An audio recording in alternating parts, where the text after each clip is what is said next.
Welcome in, latest episode of that SEC podcast. I'm your host, Michael Breton. Go by SEC Mike on them Twitters. And there's everybody's favorite cousin Shane. What's up, brother?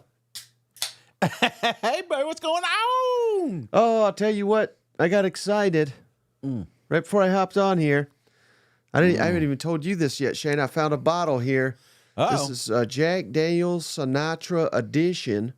Dang. And I said, you know, I was even planning, I was going to go sober this one, but since Brian Kelly is losing control down there, I'm going to drink one out for him. How about it? Forget Kelly. This is for the LSU fans. You know, it's like, it's tough enough. You feel like we got our guy. I know there was a lot of people that were really excited about what Coach Kelly can bring down there to LSU. And here we are, year 3. Not only we got 3 losses in a row, we're going to score a touchdown favorite against Vanderbilt at home, but you got your top recruit going to damn Michigan. And I'm hearing some others are going, right, Mike? Is that what you're hearing too? Even worse, Shane. Have you seen who his high school coach is? No.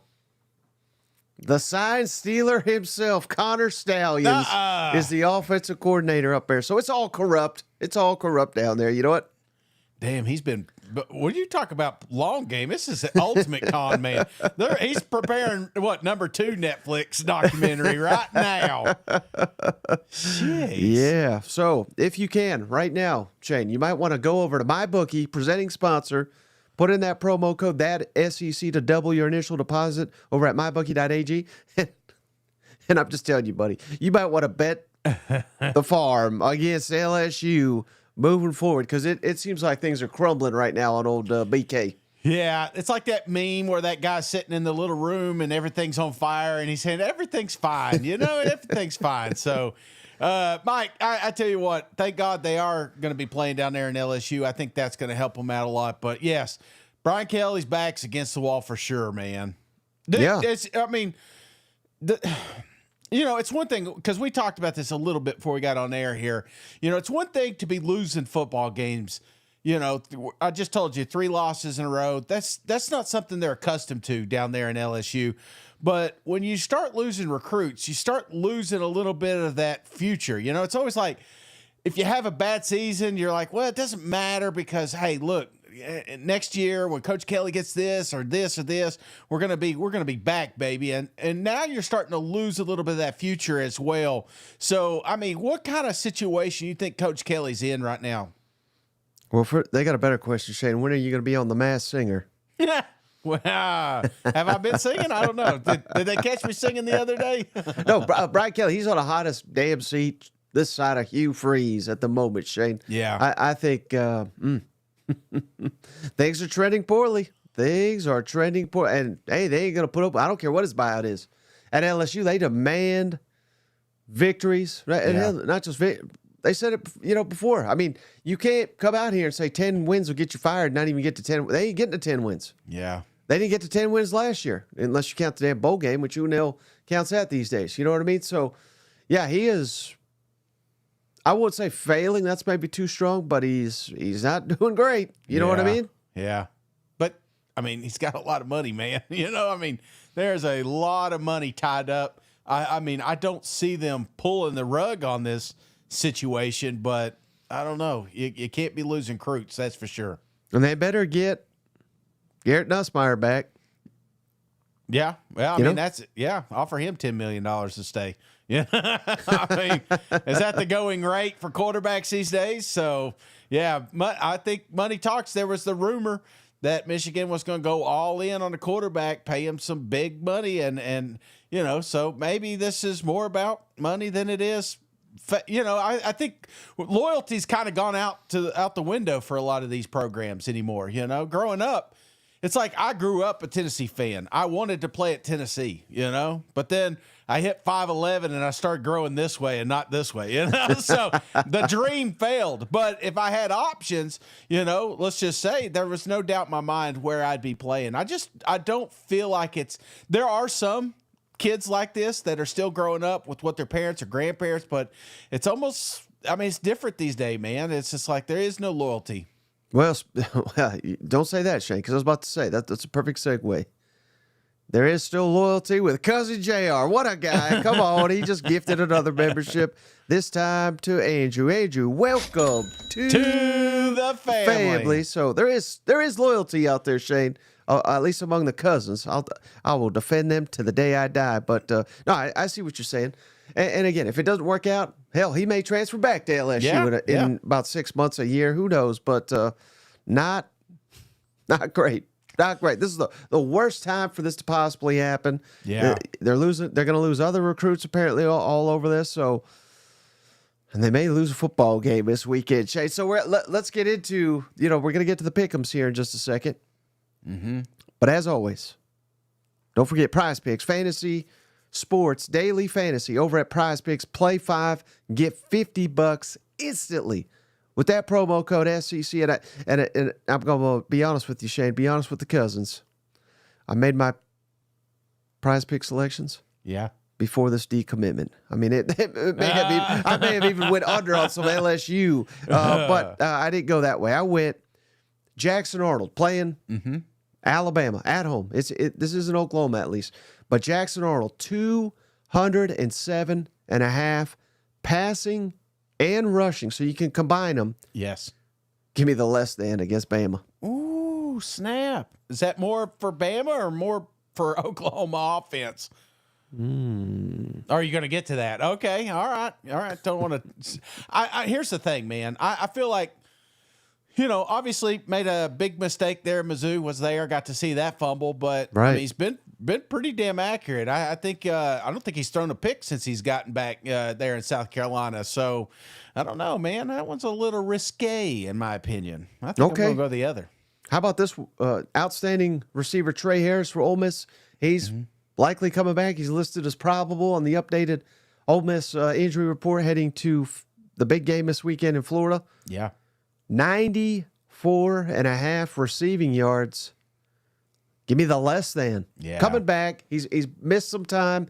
And before he got banged up, Shane, they were basically running the offense through him. Yeah. And, I mean, his numbers were berserk, so, you can't fault him for it. But I think they got more balance. They're spreading out the different options. And I hope he's back. I hope he's 100%. I hope he has a hell of a day, to be honest with you, because I don't like to see these guys get banged up. And he is a true superstar. But you're telling me after several weeks of not playing, he's going to come in here and get 100 yards right off the bat against red-hot Florida Gators, Shane? I think if he plays, and again, I hope he does, but I think they'll continue to spread it out. They'll use him, but not dedicate the offense right, solely focused on him, because I think they found that the offense works better when they spread it out a little bit more. Yeah, I think that's true, and it was always kind of the safety blanket for.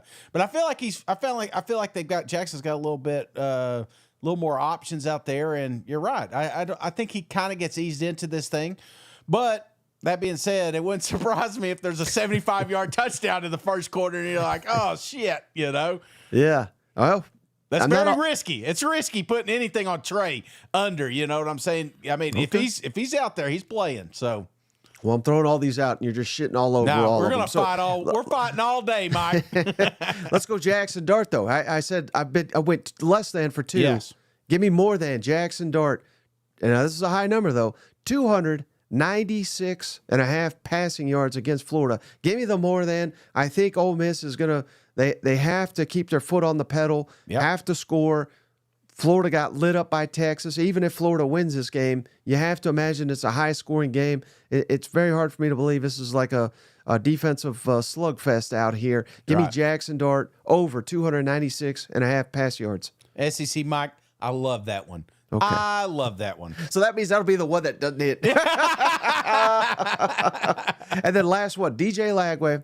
You know I love this guy, Shane. Yes. I was propping him up on the last episode. You were dragging him down. Not really dragging him down, but propping others up. 1.5 pass touchdowns. Mm-hmm.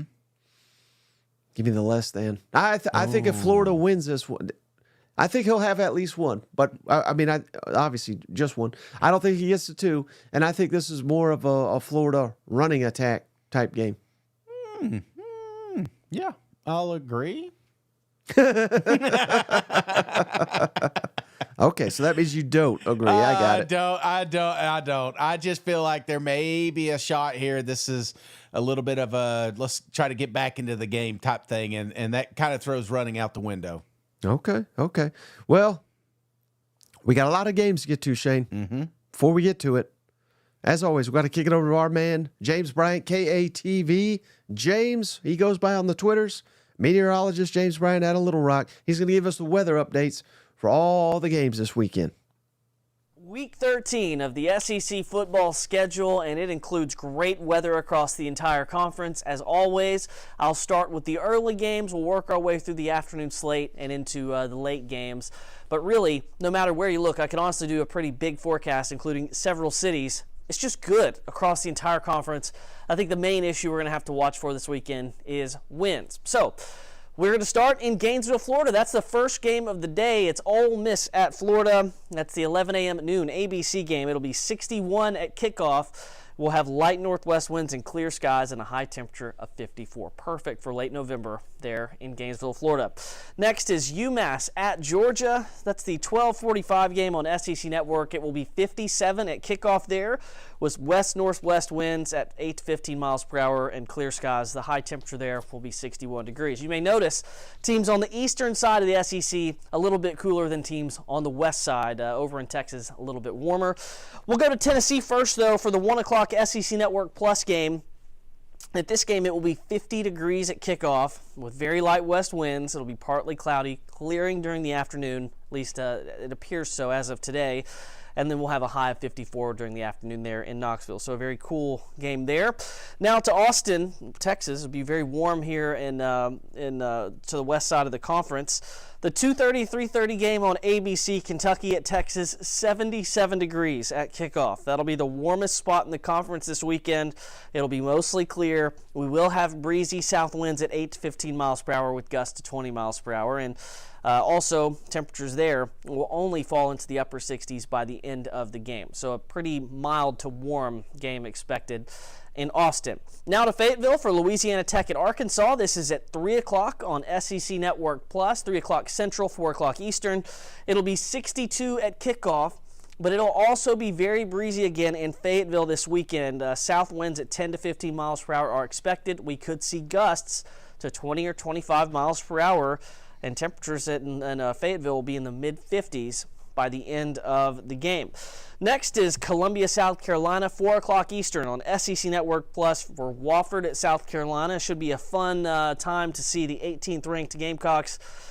61 at kickoff there, and it will have light winds and mostly clear skies. Temperatures will fall into the 50s during the game. So another great forecast in South Carolina.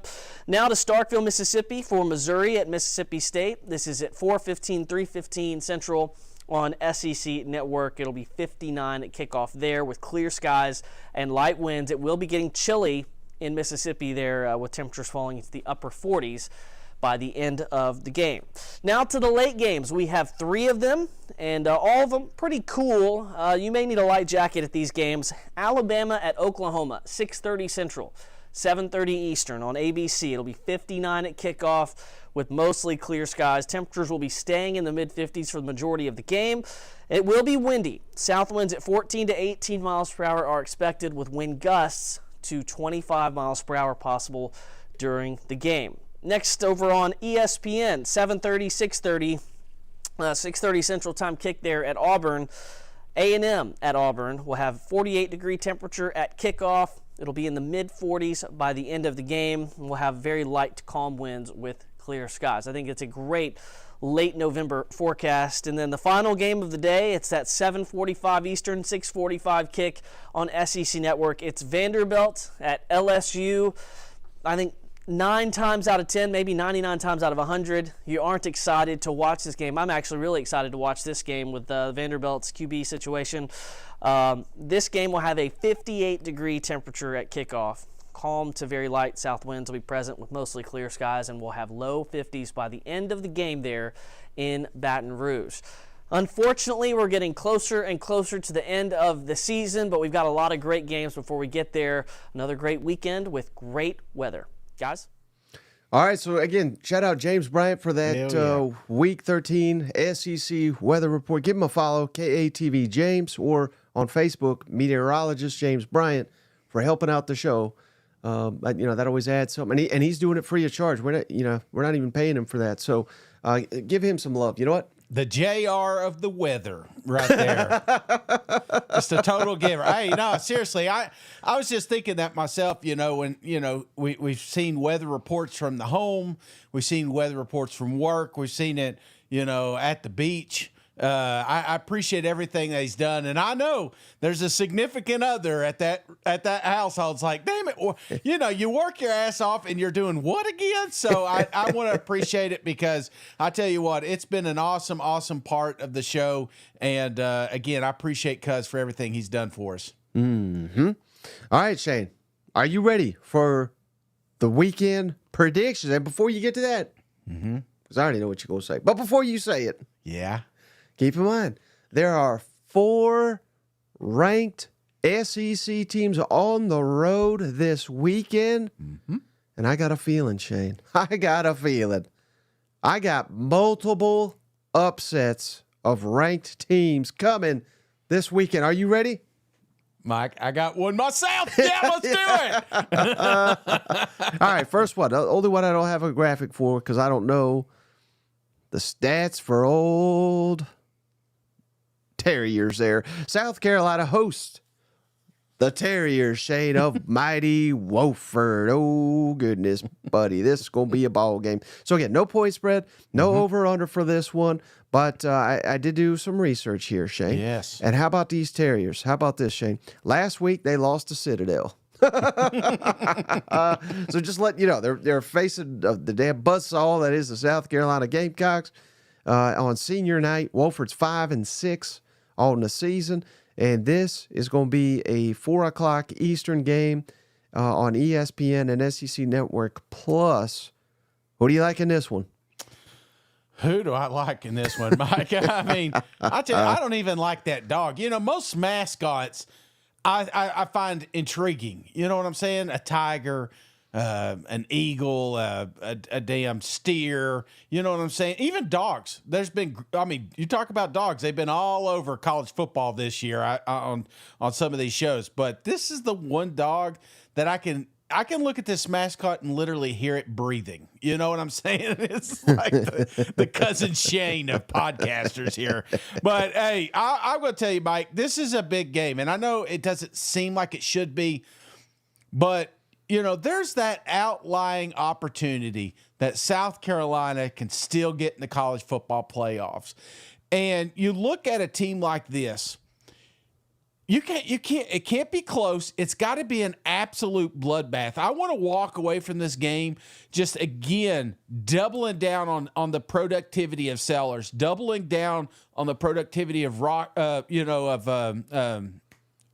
I say Sanders or Rocket? You said both. Sellers and Rocket. Sorry. Okay. I've been drinking again. But I mean, the point of the matter is, you got to come out here and produce and give the committee or whoever's making these decisions no doubt that you should be in that argument, because there is going to be chaos above them, and there's going to be some bubble teams left out, and there's going to be some bubble teams that get in. You want to be one of those, and you do it by just kicking the shit out of this dog. But Mike, I've got this one, like I said, a bloodbath. 49, Wofford barely gets a field goal, 48-yard field goal for 3. So 49-3. Shit, I don't know if that's enough. Come on. Maybe the hottest quarterback in the conference right now in Sellers. The only problem is I don't know how long he'll play. Yeah. Someone said in the comments, shout out cousin Thomas here. He says this is going to be a big game for touchdown Robbie. I mean, that's basically what this is going to break out. So he'll probably get the whole second half. Rocket, I mean, I would even limit his carries, but he'll probably get to 100 in the first quarter, and they'll be like, "We're good, boys. We are good." So I'm fearing for the life. I don't even know his name, Shane, of the Wofford quarterback, because he is in it for the battle of his life. Yeah, come Saturday. So, I mean, there's really no point breaking this one down. South Carolina 45, Wofford. Goosey, Shane 45-0. I think we'll take that for South Carolina. Yeah, definitely. All right, how about this one? Oh, man. Another barn burner here. Georgia hosting mighty UMass. Georgia's a 42-point favorite. Over-under's 55.5. The game is at 12:45 Eastern Time on the SEC Network. Kind of surprised this didn't get the Plus Network, but Georgia, they get the respect. Yep. How bad is Georgia going to win this one by? Pretty bad. I mean, it's so bad UMass fired a coach before they came to this game. They should have just held on to him for a little bit longer. This is, unlike South Carolina, I don't think they really need style points. Georgia just needs to win out.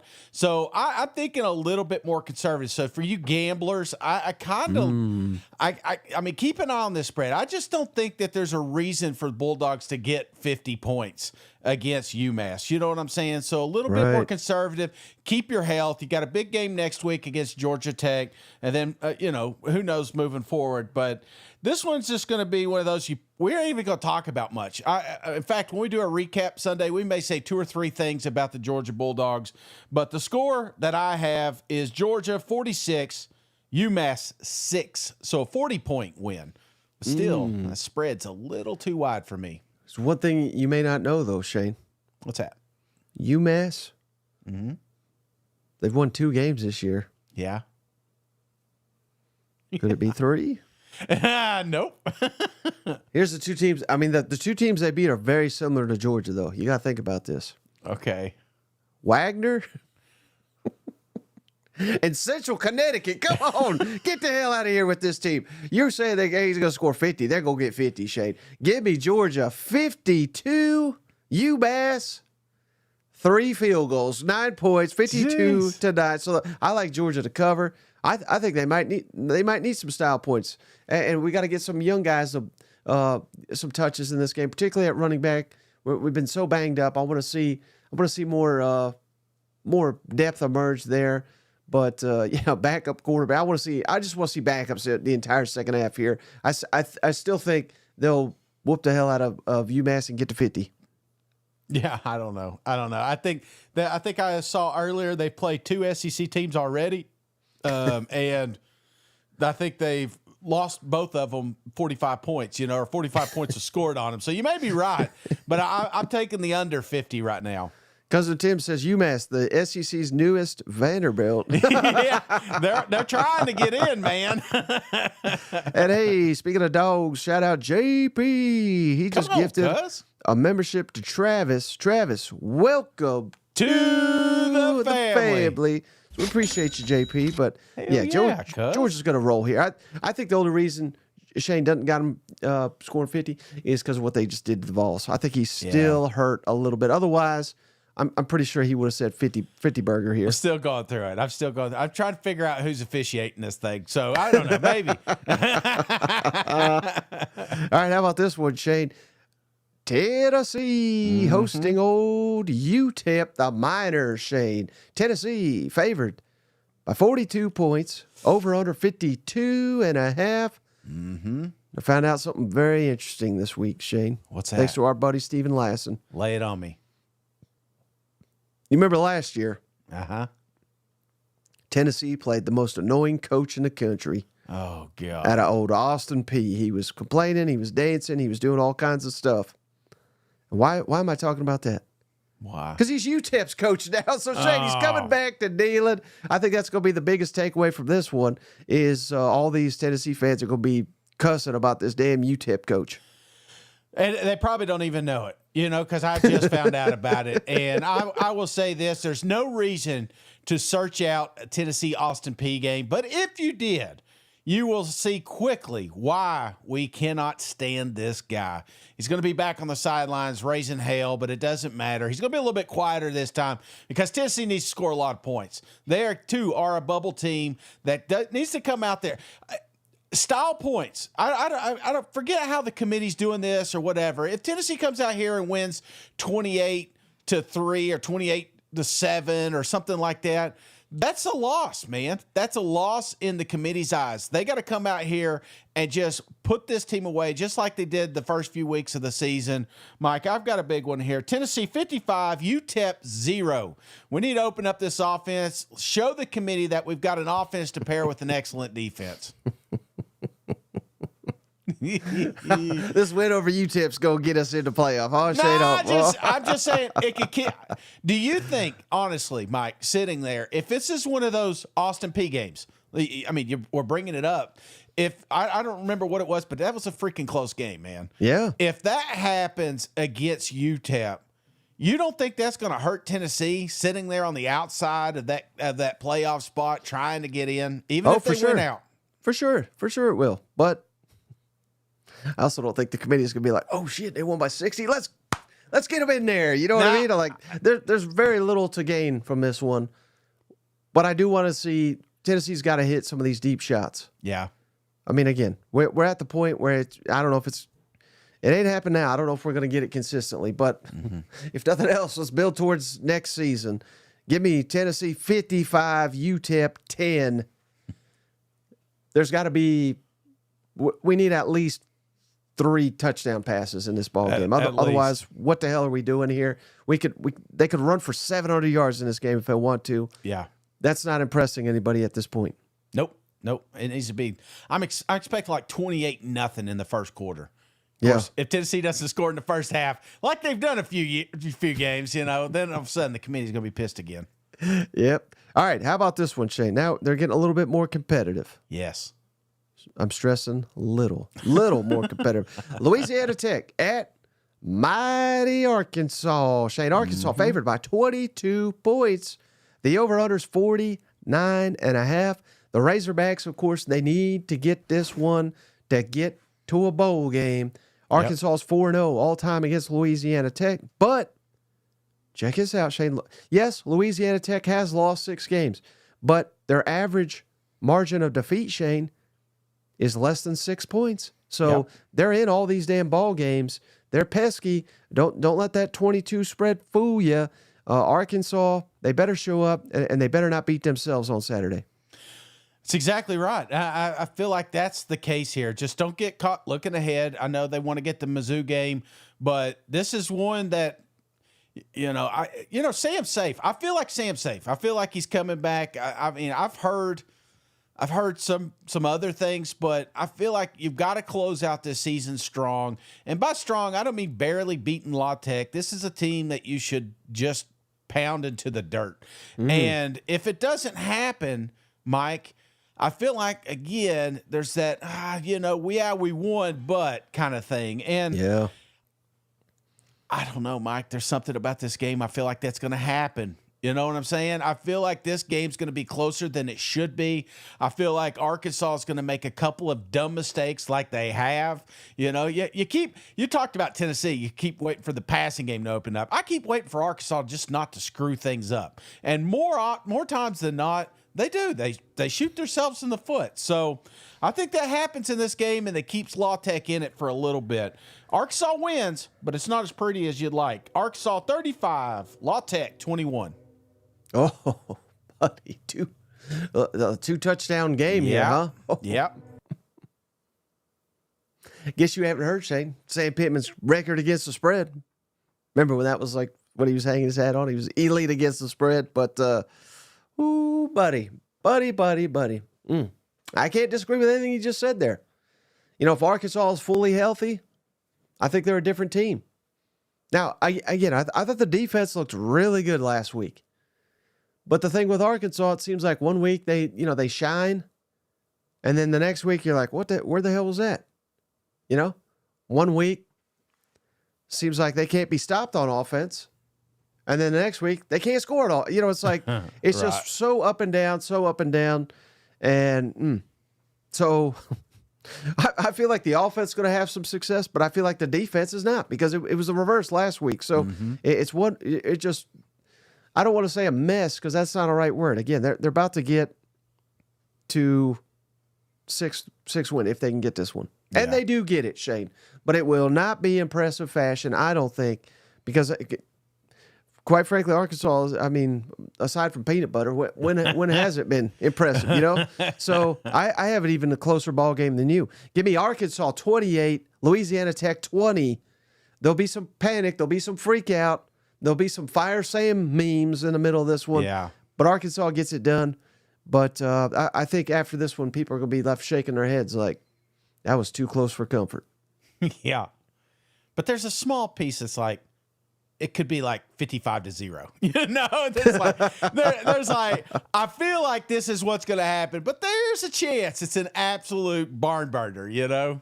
Right. All right. Now we're into the SEC action, Shane. Kentucky at Texas here. 20.5-point favorite are the mighty Longhorns. Over under 46.5 points. These two haven't met, Shane, since 1951. Mm-hmm. Only the second time they have met ever on the football field. Kentucky has played 3 top 7 teams. Yep.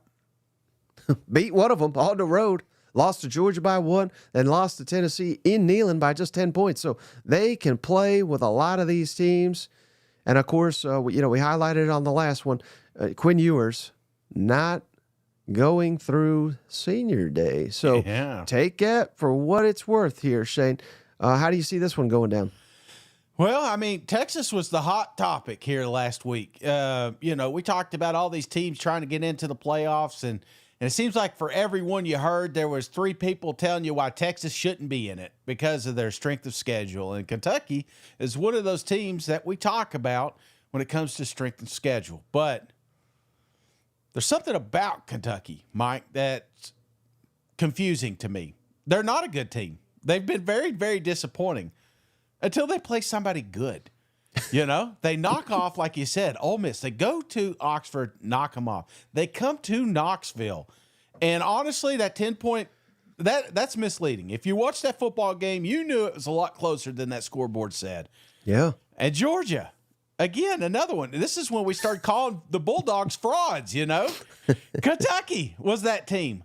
Hell, Coach Stoops used to coach at a rival school right down the street in College Station for an hour. You know what I'm saying? He hates Texas. Now, he didn't get to keep the job, but if he had it, this is his Super Bowl, man. And I'm telling you right now, Texas, they don't need the style points either. They're a team that just got a task at hand. Just don't lose. Beat Kentucky. Beat Texas A&M. Everybody's talking about the future. But you can't overlook Kentucky, or the next thing you know, you're going to be looking outside the college football playoffs, because you talk about a damn loss, a significant loss, this would be it. I've told you I'm predicting an upset this week, Mike. Guess what? It's not this one. Texas, 28. Kentucky keeps it close, 13. 28-13. Oh, yeah, man. Not a pretty game. You know, I think they keep it low scoring. You know, coach tries to keep them off the football field, but I just think Texas got too much firepower. You know, one thing I haven't heard much about this week, Shane? What's that? We've heard the reverse. Uh-huh. But what if Texas is looking ahead to A&M? Yeah. I've not heard anyone talk about that. Mm-hmm. It's all about A&M looking ahead to Texas. Well, couldn't the reverse be true too? And maybe that's why they fail to have some success. And again, we got Quinn Ewers here not going through senior day. Seems like the fans are ready for his ass to be gone. I mean, there's some weird mojo going on down there. The offense has not hit its stride.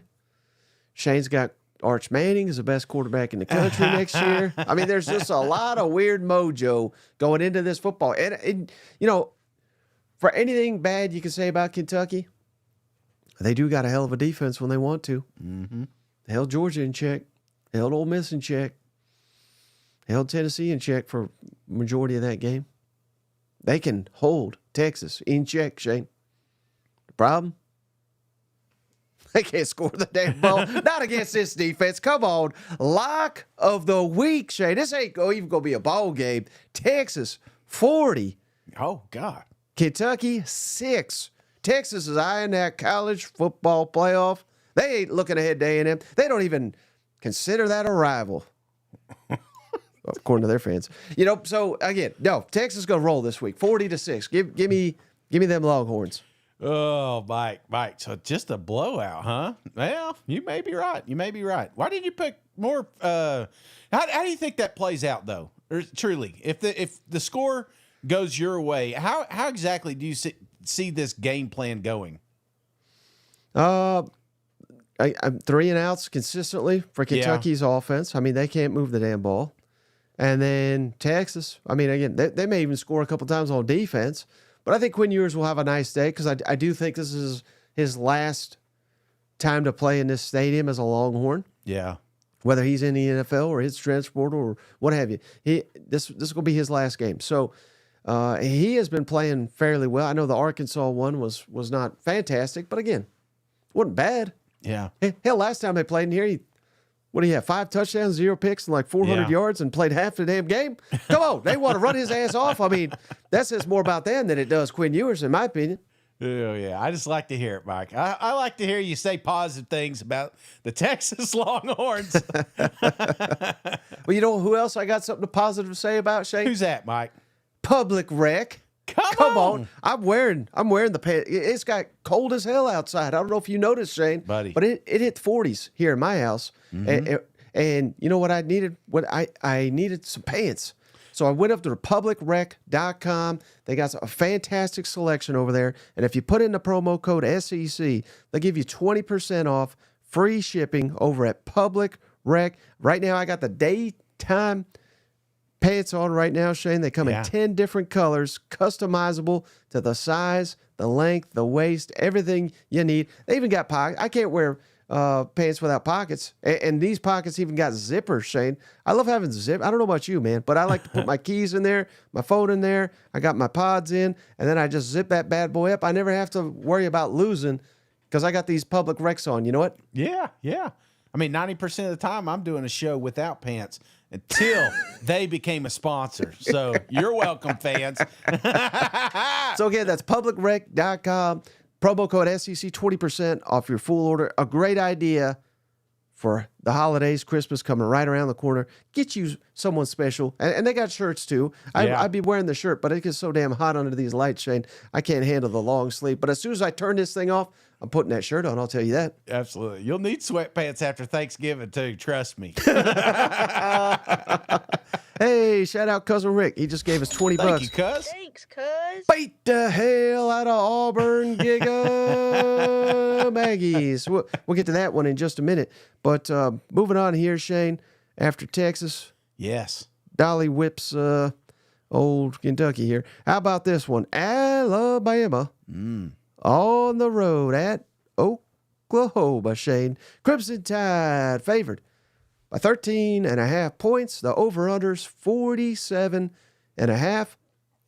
How about this, Shane? Alabama's defense, they have forced 3 turnovers in 3 consecutive games. That is not what you want to hear if you're a Sooner and Jackson Arnold, who keeps turning the ball over left and right. And they still haven't come out and named a starting quarterback for Oklahoma. Yeah. But they have named Jackson Arnold a captain for this game. So I can't imagine they're going to be benching his ass, if he's not the starting quarterback. So I just want to throw that out there.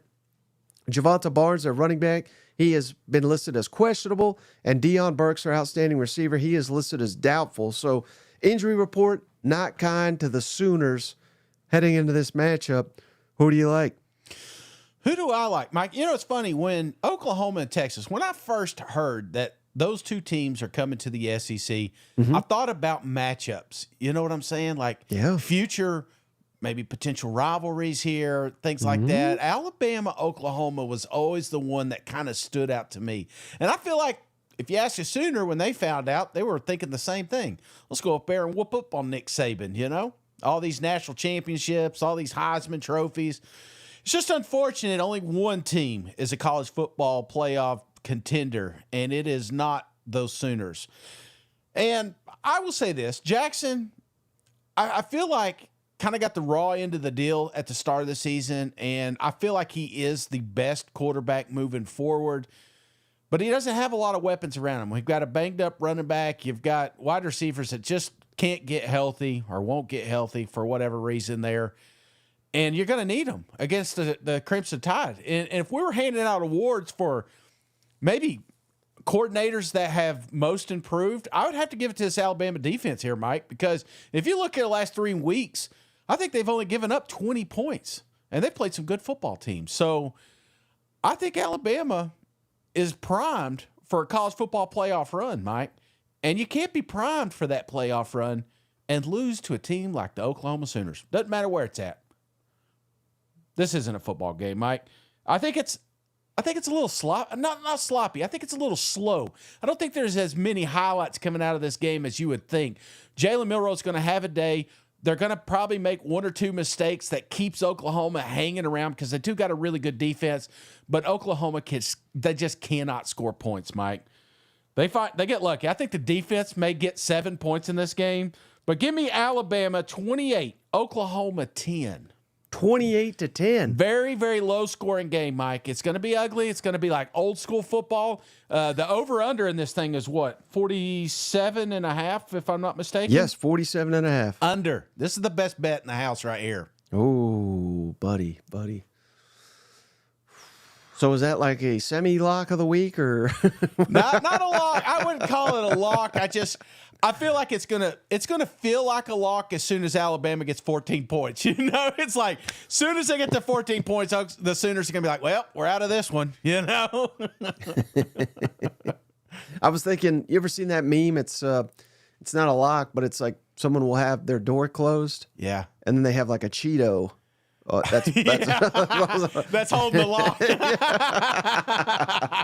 That's what this game. That's Oklahoma's offense in this one, Shane. Yes.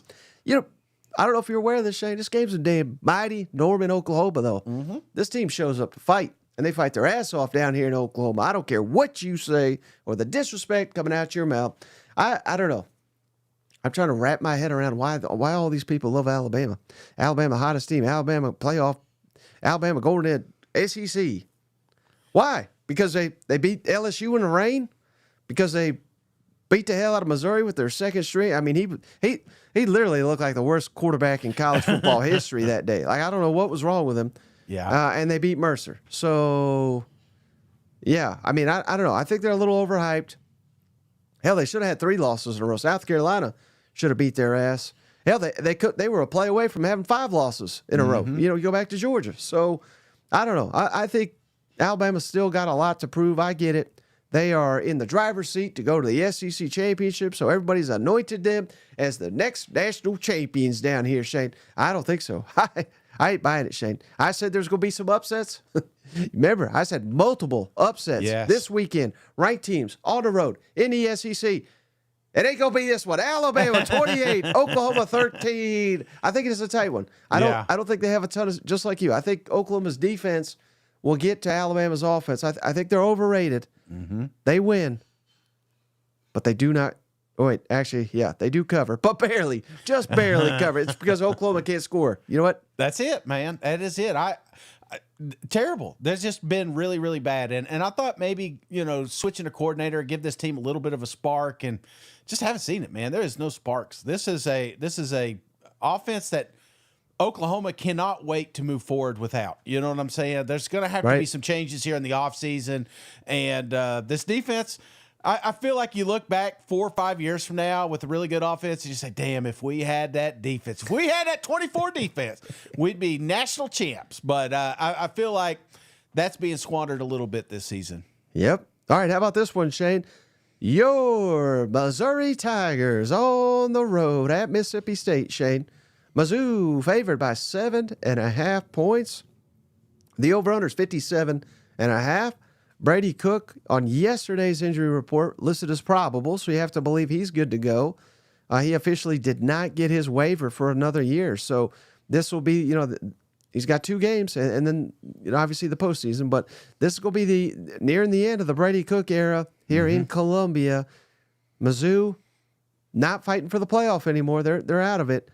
Will they show pride? Will they show something? Meanwhile, Mississippi State's fighting to get their first conference win. Who wants this one more, Shane? Who wants it more? Yeah. I think Mississippi State wants it more. You know, this is a football team that does not have an SEC win.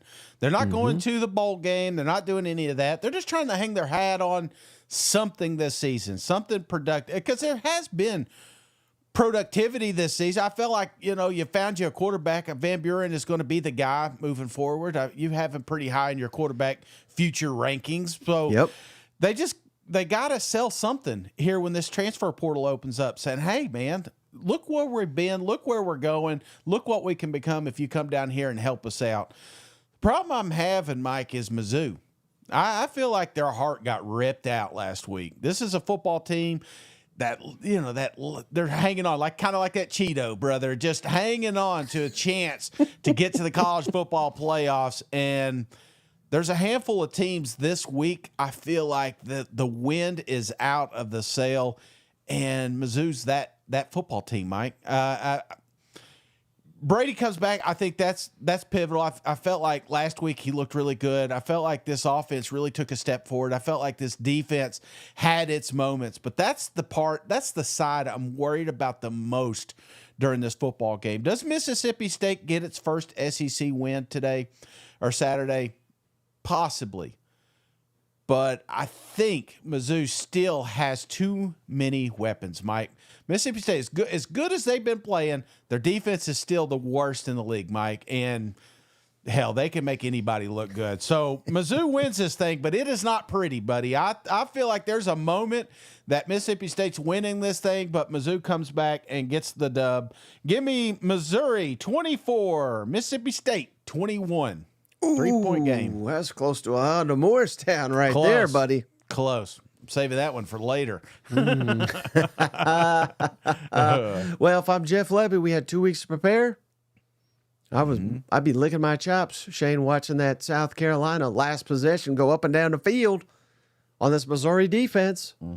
That was looking really good at the beginning of the season. They're not bad, but they seem to be losing steam.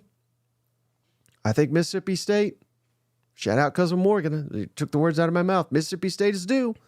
I think they're going to have some success, Shane. And again, there's very few teams, short of Vanderbilt, that go through this conference 0-8. Yeah. I mean, that is like a black mark on the program that could stain it for years. You know what I mean? Dudley says, do another loss. But, man, I don't know. I think,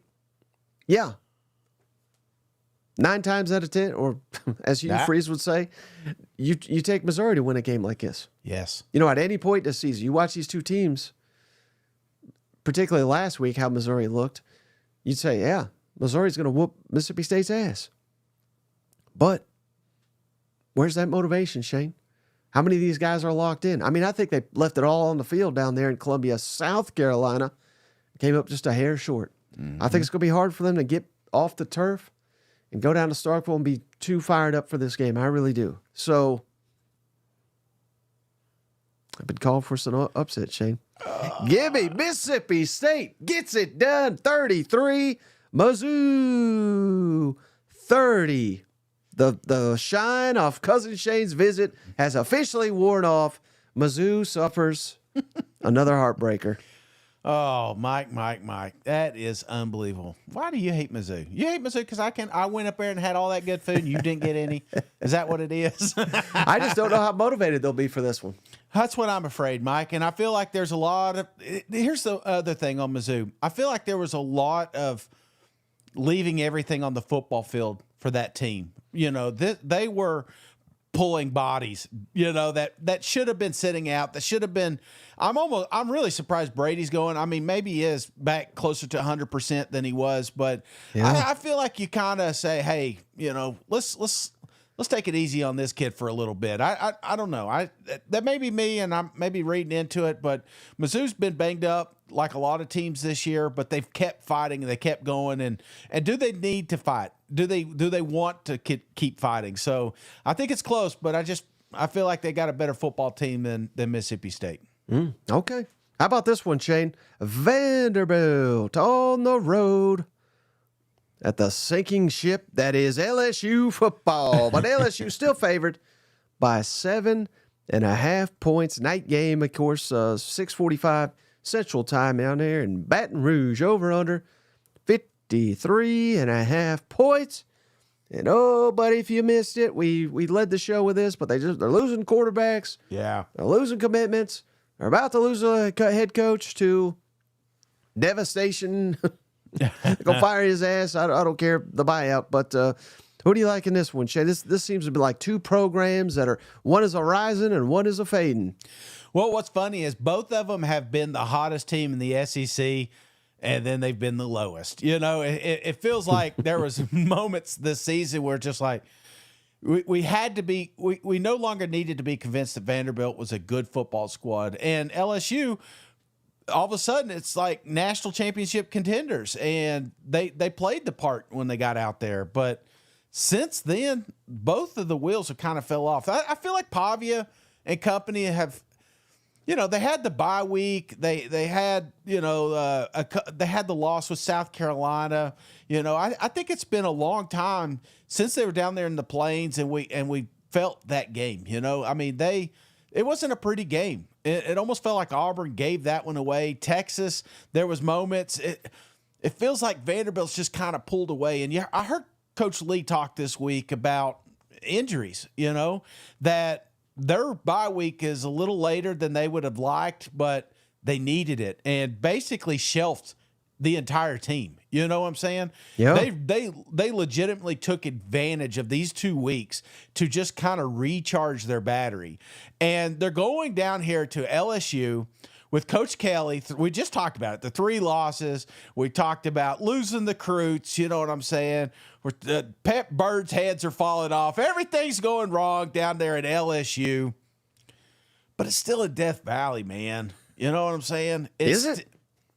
Yes. Didn't look like it against Alabama. Well, I mean, hell, it could clear out. You know, maybe they checked out. Maybe they're, you know, it's 40 degrees down there. You know, James coming Serious out. question, Shane. Serious question.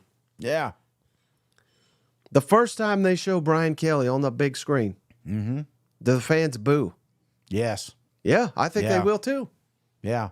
So imagine if, like, Vanderbilt takes an early lead. Yeah. Buddy. Because they're not ready for it. You know what I'm saying? It's like, again, we forgot how good Vanderbilt is. And now they've got a little bit more rest on them, and they come down here 2 weeks to prepare for this one. There's going to be some wrinkles in this offense. As crazy as this offense is, Mike, that LSU is not prepared for it. They've had trouble with mobile quarterbacks, and guess what? You got damn Houdini coming down there to play some college football. He ain't, you know, he's fighting the NCAA trying to come back, but Mike, I brother, God, you know, I'm switching my score. I had this Morristown Honda. I had this as a coin toss, and I said, there's no way LSU loses down there, but by God, they're losing, Mike. Give me Vanderbilt 28, LSU 27. Close football game. I really have no confidence with LSU after today, and I may be wrong, but I still think I may be right. Is this your other upset? I wish you'd change it back now. Damn it. I knew it. Oh, buddy. I think Garrett Nussmeier is I think he's lost confidence in his offensive line. Yeah. Hell, Brian Kelly's cussing out the receivers. Yeah. They seem to have regressed. They have no running game. Defense is in shambles at times. Running quarterbacks are kryptonite. Well, they got not the fastest, but maybe the toughest running quarterback in the damn league coming in here to Tiger Stadium. Hell yeah, you're damn right. I don't even know why I Morristown haunted this thing, Shane. Vanderbilt 24, LSU 23. Let the negativity continue in Baton Rouge. And this keeps up, Shane. This keeps up. Let's just switch to this. Yes. If it plays out this way, and let's say Oklahoma gets their ass whooped by Alabama, which could happen. I mean, that's not that far-fetched, right? Yeah. Let's say Vanderbilt beats LSU, which it's an upset. We're predicting upsets here. We're not saying this is like highly, it's supposed to happen or anything. Right. But let's say they lose that, and then they turn around and Oklahoma beats them. I don't care if it's by 1 point after Oklahoma gets whooped by Alabama. Mm-hmm. Do they fire Kelly if they have 5 straight losses? Yeah, absolutely. Abso-freaking-lutely, Mike. I know it's a lot of money, but they'll find it. They always find it. Everybody talks about like, man, I don't know, that buyout's crazy until it's paid. Until the buyout's paid, and you're just like, you know what? We got it. We got the money. This is a powerhouse, Mike. This is LSU. This is national championships. This is Heisman contenders. This isn't 3 loss, 4 loss, 5 loss in a row. Jeez, get the hell out of here. Who's going to keep that around? And you got recruits bailing on you. This is just a start. It's the tip of the iceberg. If we see it as these talking heads, Mike, you better believe there's a coach in some kid's living room right now saying, dude, get out while you can. That ship is sinking. Coach Kelly will not be here. He may not get fired this year, but he'll definitely not be here next year. Do you want to hitch your trailer to that wagon? No. Or tractor to that. Yeah, you get it. You get what I'm saying. Hell, I think you had it right the first time. Yeah, probably. But we're not hitching anything, Mike. I feel like LSU is. I'd love the Cousins to reply. I know there's some LSU fans out there. Do you want Coach Kelly fired? You know what I'm saying? It's like I'm not saying you go into a game wanting to lose, but it's like we did this with Billy Napier down in Florida. It's like it's bad. It's bad right now, but do we make it a little worse so that maybe you talk about a sweet ass job opening up LSU next year. There's going to be a lot of people standing in line trying to get that thing. Mm-hmm. Including Lane Kiffin, as you already said. All right, how about this one, Shane? Another one. Texas A&M, ranked team on the road in the conference this weekend at Auburn. Texas A&M favored.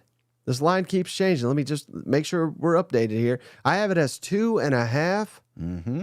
Let's see. Yep, still 2.5. 46.5 is the over, under. Shane, some interesting updates from A&M on the injury report. Running back Reuben Owens hasn't played all year. He's doubtful. So I don't think he's going to play, but he's getting closer to seeing the field. Yeah. That is critical. One of their outstanding offensive linemen, Chase Basantis, also doubtful. So again, I don't think these guys are going to play, but we're going to need these guys potentially next week, potentially in an SEC championship game. Who do you like in this one? Well, let's see. I think A&M. I mean, we've been talking about this A&M Texas matchup for years now. You know what I'm saying? Right. And oh wait, no, it's Auburn. We're playing Auburn this week. Mike. Is there an overlook here? You know, because here's the deal. When I look at Auburn, there's a couple things I like about the situation. For starters, Hugh Freeze every now and then wins a big game. You know what? He always takes one of these teams to the ropes, and we've not seen it this year. I've not seen a big game. We've seen close games, but we've not seen a big game. I think Peyton Thorne is not getting enough respect. I know he may not be a top 10 quarterback in the SEC, but by God, from where he was week 1 to where he's at now is damn right impressive. These young kids are bailing him out. You got one of the best, if not the best running back in the country, over 1,000 yards here. But the problem I run into is it's Texas A&M, man. You've got Marcel Reed playing just some of the best football. I mean, even against South Carolina, they lost the game, but damn, he played a hell of a game there. You got a defensive front that does not allow 100-yard games. You know what I'm saying? It just makes sense to pick Texas A&M.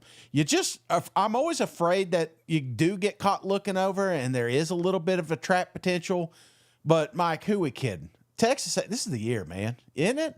I mean, think about that. First-year coach comes down there to College Station, takes that program from rags to riches, and they're already competing for an SEC championship. Unbelievable, Mike. This ain't a football game. I don't even know why we're talking about it. Give me Auburn 28, Texas A&M 21. Hugh Freeze gets the big games. There's the upset. Lock it down, baby. You got caught looking ahead, A&M. Oh, buddy. Auburn's due, baby. Auburn's due. They've been fringe, man. They've been right there in a lot of these football games. This record's a little bit deceiving. Mike, there's no reason that they should be fighting for a bowl spot. They are. They got to win out. And I told you, the Grinch is going to steal some presents this year, by God. He's going to start with Texas A&M. Cousin Anthony, comment of the night so far. Auburn is as hungry as Shane at the Cracker Barrel. Starving, baby. Ooh, what's the path here? 0 turnovers, running Jarquez. Great question. I feel like the real thing is the defense. Auburn's defense has really stepped up here the last couple of weeks. I mean, even in the Vanderbilt game, I joke about the Vanderbilt game. That wasn't their fault. That was the offense, man. And I feel like there has been some adjustments since then. It's going to take a little bit of lady luck, but again, it's the defense for me. We create chaos up front. Make Texas A&M one-dimensional. You stuff that rushing attack, man, and make him throw the football, then all of a sudden we got a quarterback carousel coming again, and that's exactly what Hugh Freeze wants. Right. Am I crazy? I mean, they say Hugh Freeze wins games. Yeah. What games has he won? You know, even here at Auburn. Not this year. His best win is Cal last year. We got to go back to last year, Shane, when he beat Cal. Yeah. That's his best win. Kentucky, that's not a good win. He hasn't even won a damn home game in the conference this year. He's due. He's due. He's due. He's due to get his ass fired is what he's due. Come on, Shane. I ain't going to bullshit the people here. A&M rolls 28. Auburn 24. So I do think it's close. Yeah. Just because they're looking ahead, like you said. But, man, come on. This is one of the better teams in the SEC. This is one of the worst teams in the SEC. Jordan-Hare Stadium, probably the most overrated home field advantage in the damn country, not just the SEC. At times, it could be good. Again, I'll throw up a schedule here, Shane. Who the hell are they beating at home? They didn't beat Cal. That was elite home field, huh? Didn't beat Arkansas. They're ready to fire their coach. Couldn't beat him. Oklahoma, they're god-awful. They're ready to fire their coach. Couldn't beat them. Vanderbilt, I mean, that wasn't even competitive. Vanderbilt's the least talented team in the conference. Great home field. Great home field. You know what I mean? You have a point. You're not going to change my mind. Just call it intuition, Mike. I just got that feeling that everybody talked about them overlooking, and I feel like, hell, look at Vegas. They got this a 2.5 point game. You know what I'm saying? Right. I mean, this is going to come down to the fourth quarter and potentially the last possession. And yes, Texas A&M has won those matchups, and Auburn has lost those. But we're talking a coin toss here, and in a coin toss, I'm always going to go with the home field, even though you don't like Jordan-Hare. I think that this is a big win for them, and similar to when what's his name got fired, and the running back coach. Oh shit, I'm terrible at names. Ronnie Brown. Was it Ronnie? No, it's Cadillac. No, Cadillac. Yeah, Cadillac came out there and won, and they got all emotional. It feels like, wait, who was that against? That was A&M. Ah, that was the Jimbo era, though. Come on, that was Jimbo. It feels like that. Hey, maybe that's the move. Let your running back coach close this thing out. Let Hugh Freeze focus on recruiting. JD says Mike's had it out for free since week 1. Shut the fuck up. Yeah, T. Thank you, JD. He's ready. Look at the schedule. How has JD not got it out for Hugh Freeze? I guess he's fired up about this 4 and 6. Should have beat Mizzou. Should have beat Oklahoma. It's going to be the same damn thing this week, Shane. Should have beat A&M, but they don't. Yeah. This easily could be a 6-4, 7-3 team. Oh, here's another great comment from Cousin Gray. Shane hates A&M more than he hates wearing pants. All right, one final one here, Shane. Yes. Seen a lot of Ole Miss love in here, a lot of Florida love. They've been waiting for it, brother. Ole Miss, red hot Ole Miss at red hot Florida. Shane, this could be the game of the weekend in the SEC. Ole Miss favored by 10 points. The over-under 55.5. How about them Gators, Shane? They've won 3 straight home games, and all of them by double digits. Yeah. Meanwhile, Ole Miss leads the country in sacks and tackles for loss. This is quite the team here. Trey Harris, Jordan Watkins, Juice Wells, all listed as probable. Princely's probable. But good news for Florida on the injury report. Montrell Johnson, outstanding running back. He's not even listed on the injury report, so he's good to go. Who do you like in this showdown? Oh, Mike, I think Florida got a new walk of life, don't they? They got the music's playing well down there. They're getting behind Billy. They're trusting the process. We got DJ coming out here. Look at all these young athletes. Look at the recruiting trail. This is special. They're talking about it, man. It's like Avengers after this. They're just gonna get all these guys together and win national championships like they used to. The problem is Lane Kiffin's coming to town. And it wasn't just a few weeks ago you were begging his ass to come down there and bail you out. You know what I'm saying? Sometimes you forget. This is a week-to-week gig. You know what I'm saying? Like I feel like we get caught up small pictures. We don't see years in advance. We don't see shit. The committee ain't even recognizing September if it's a bad loss. You know what I'm saying? It's like we don't even care anymore. But Ole Miss, Lane Kiffin, he does. I think there's a few games, there's a few teams that he gets emotional about. He gets emotional about Tennessee. He gets emotional about Bama. Gets emotional about Georgia. A little bit of Auburn. You know why he does that with Auburn? Because of all the coaching. He just loves it. He loves it. Feeding it. He talks about rat poison. He is rat poison. And to make this better, to make it better, it's going to be one of those that he just does not take his foot off the gas. He just keeps beating them.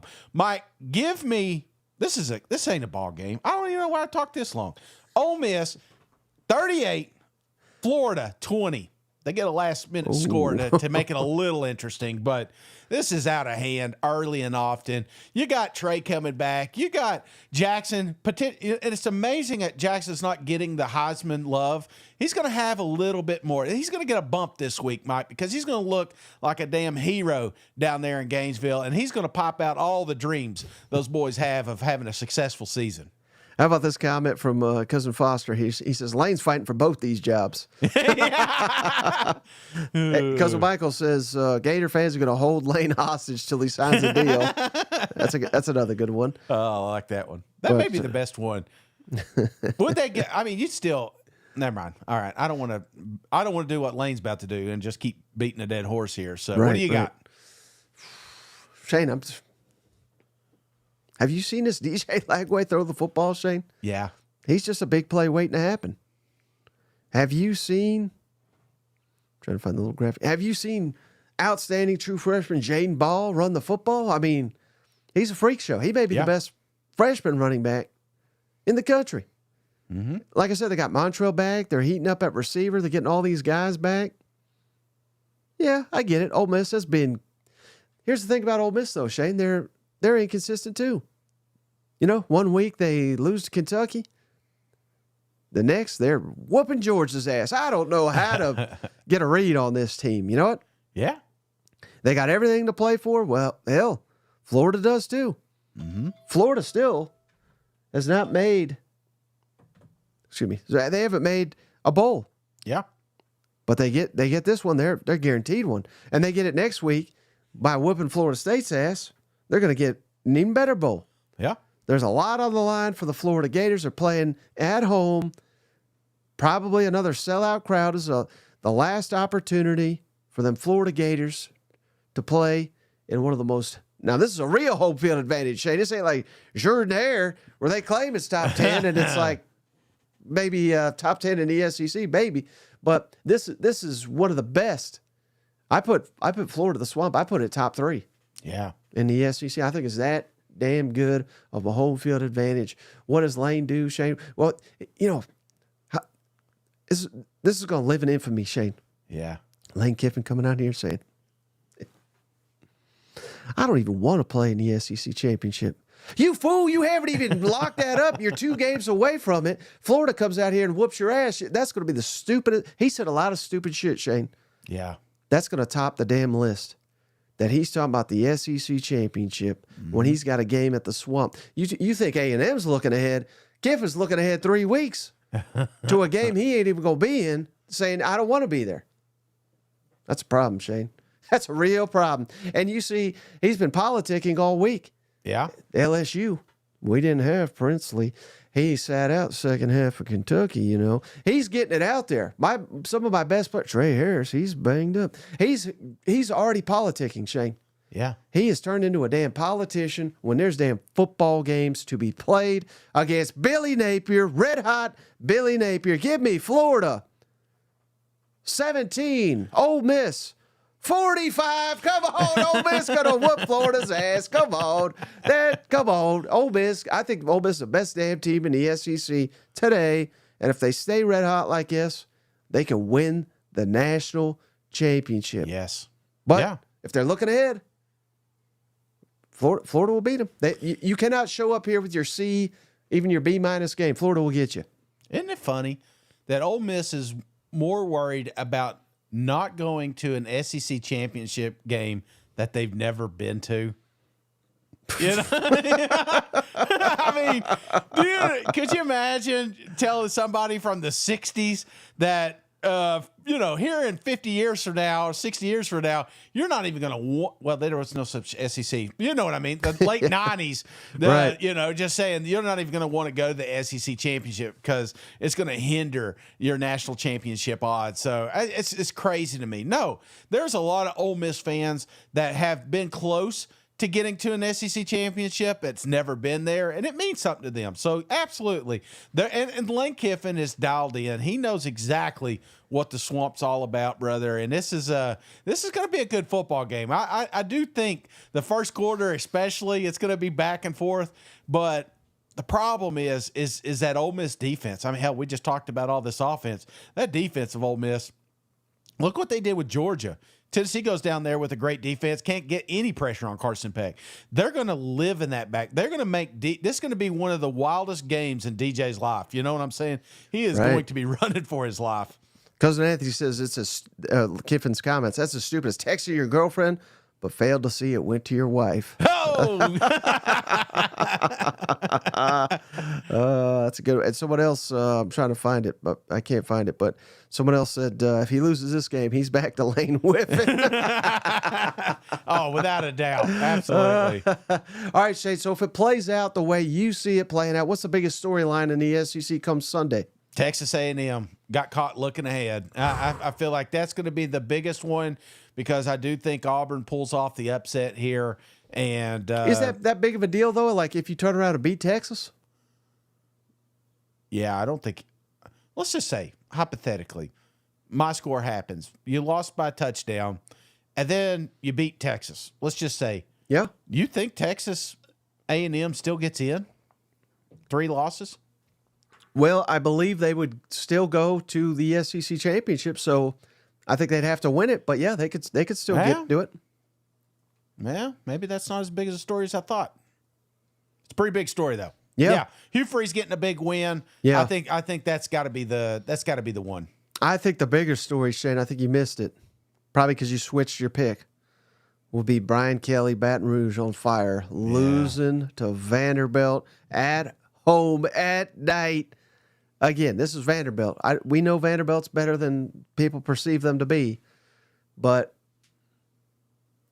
no one's going to look kindly on that. Years from now, they're going to be like, holy shit, they lost at home at night to Vanderbilt? That's not against a coach that used to be your defensive coordinator. I mean, there's so many storylines going into this one. I think that's a big one. And how about this? I meant to lead off with this. I apologize for saying it so late. But one thing I do love, there's been a lot of problems with no divisions and all these teams. Literally no teams can clinch this weekend for the SEC championship. So we're going into the final weekend, regardless of who wins, regardless of who loses. Next week, both spots in the SEC championship are still up for grabs.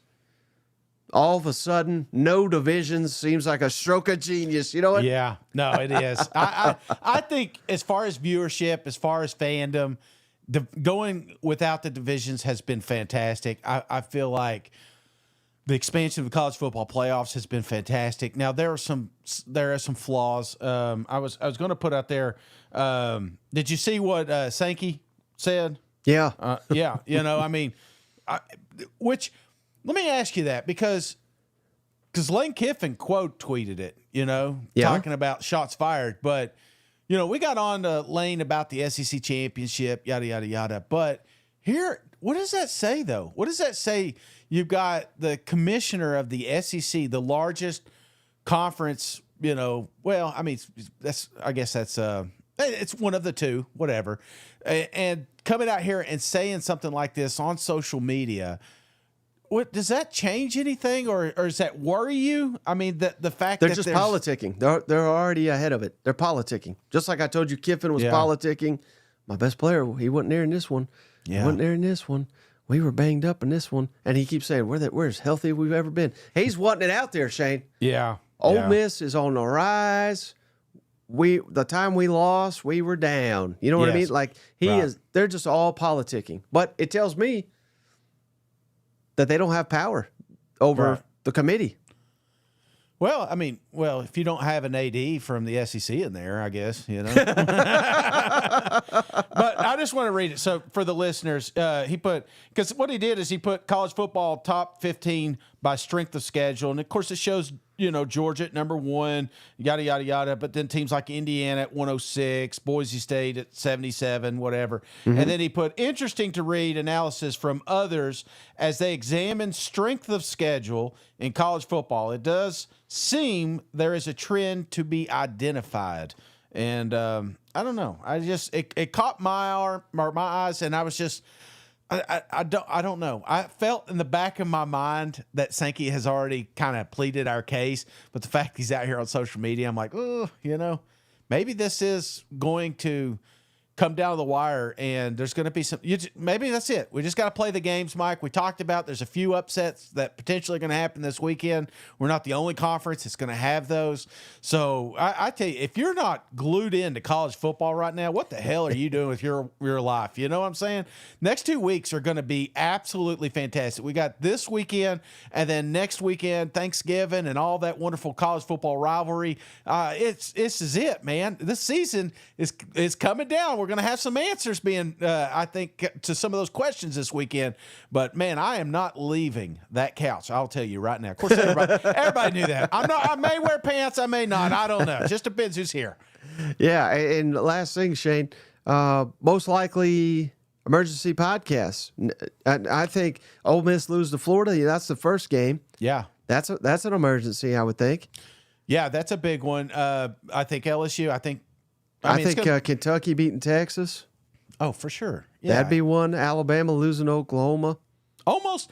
Here's my thing. If any of the college football playoff teams right now lose, then I think that warrants an emergency podcast. Okay. So we're talking Ole Miss. We're talking maybe not the A&M, because I mean it's not really a crazy upset, and they're not technically in right now. But a Texas, a Tennessee, Georgia, Bama and Oklahoma. Yeah. Right. Yeah, one of those happens for sure. Okay. All right. So be on the lookout for that. We'll have South Carolina and Wofford. I mean, if we're gonna